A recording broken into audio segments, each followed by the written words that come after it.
सरस्वतिः सन्नो विष्णुरुक्रमः नमो ब्रह्मणे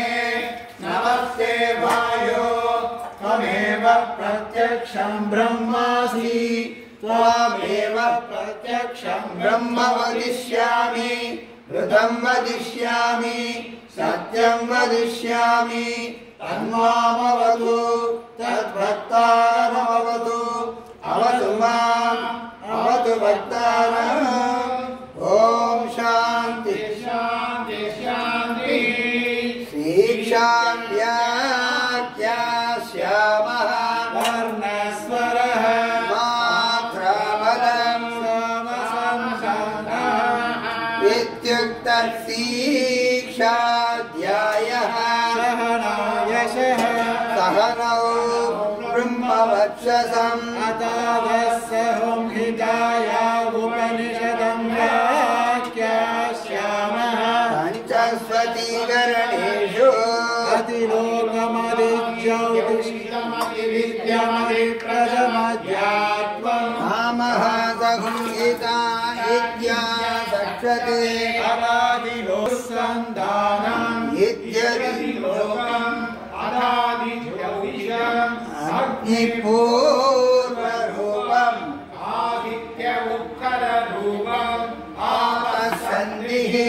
वैद्युतः सन्धानम् इत्यदिज्योतिषम् अथादिविद्यम् आचार्यपूर्वरूपम्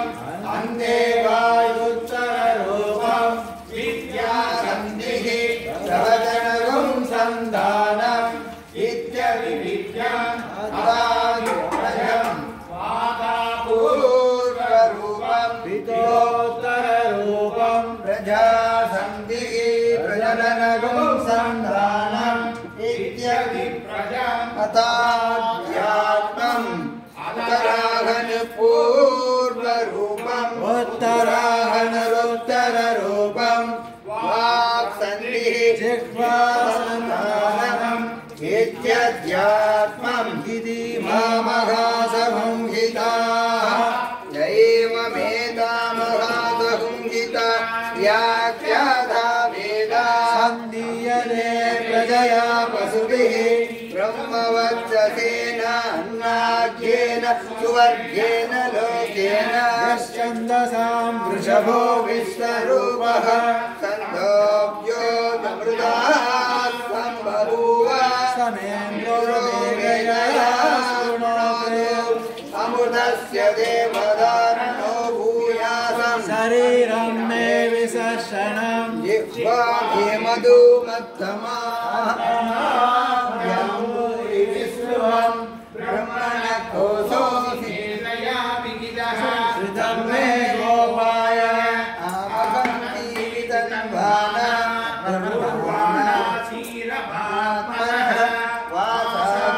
ममकालस्य अन्नभाने सर्वदा ततो मे श्रियमावह ओमसां वसुभिः स्वाहा आमायन्तु ब्रह्मचारिणः स्वाहा यशोजनेशानि स्वाहा श्रेयान् रक्षदोषानि स्वाहा अन्वावह प्रविशानि स्वाहा समावह प्रविश स्वाहा कस्मिन् सहस्रसाने विवखाकं त्वयि मृते स्वाहा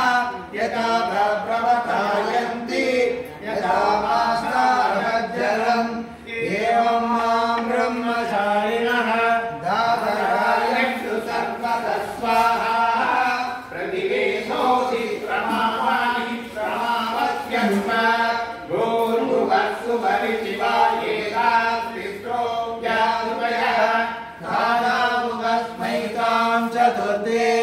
माघातमस्य प्रवेदयते महैः तद्ब्रह्म सहात्मा अङ्गार्यन्या देवता भूरिविवा अयं लोकः बुभयित्यन्तरिक्षं सुवरित्यसौ लोकः मघ इत्यादित्यः आदित्येन वाव सर्वे लोका महीयन्ते भूरिति वा भुव इति वायुः सुवरित्यादित्यः मह इति चन्द्रमा चन्द्रमसा वानि ज्योतिपुंसि महीयन्ते भूरिति वा भुव इति सामाने सुवरिति यजो पुंसि मह इति ब्रह्म ब्रह्मणा वाव सर्वे महीयन्ते भूरिति वै प्राणः भुव इत्य प्राणः सुवरिति ज्ञानः मह इत्यन्नः अन्नेन वाव सर्वे प्राणा महीयन्ते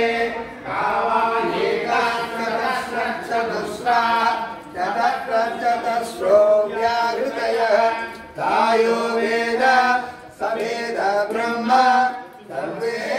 त्वयि देवा बलिमावहन्ति दययेषो अन्तर्हृदय आकाशः तन्निर्लयं पुरुषो मनोमयः अमृतो हिरण्मयः अन्तरेण तालुके ययेषस्तर इवावलम्बते सेन्द्रयोनिः यत्रासौखे शान्तो विवर्तते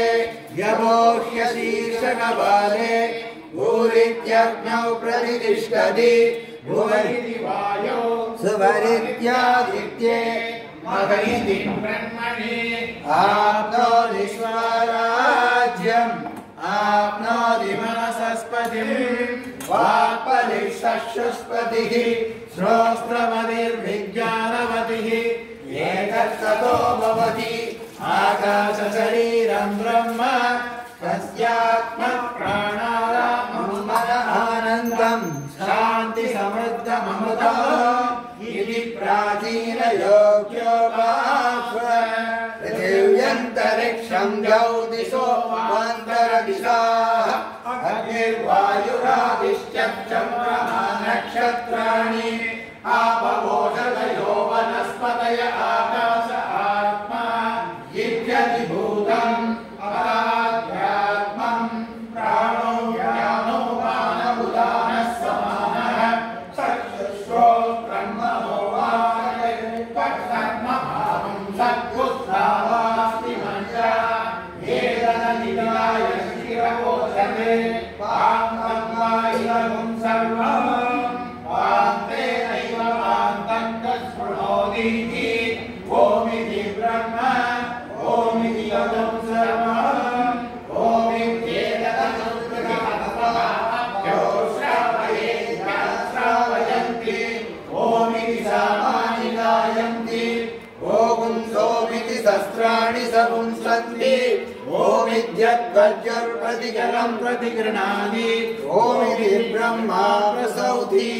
ओमित्यग्निहोत्रमनुजानाति ओमिति ब्राह्मण प्रवक्ष्यन्नाथ ब्रह्मोपामानीति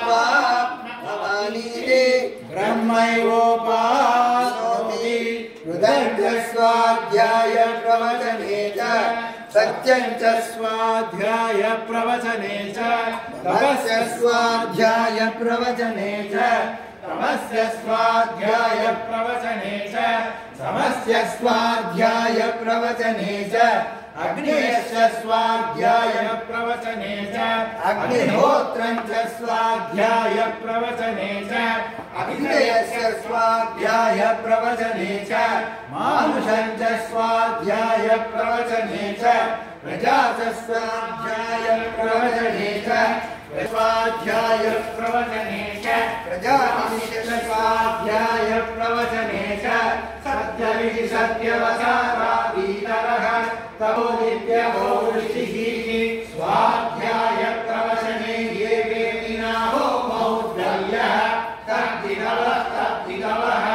अहं वृक्षस्य देव कीर्तिवृष्टन्धरेव ऊर्ध्वपवित्रो वादिनी अमृतमस्मि द्रव्येण कृतं वेदामलोकितः इति सन्नोर्वेदावचरणं वेदमुशरणं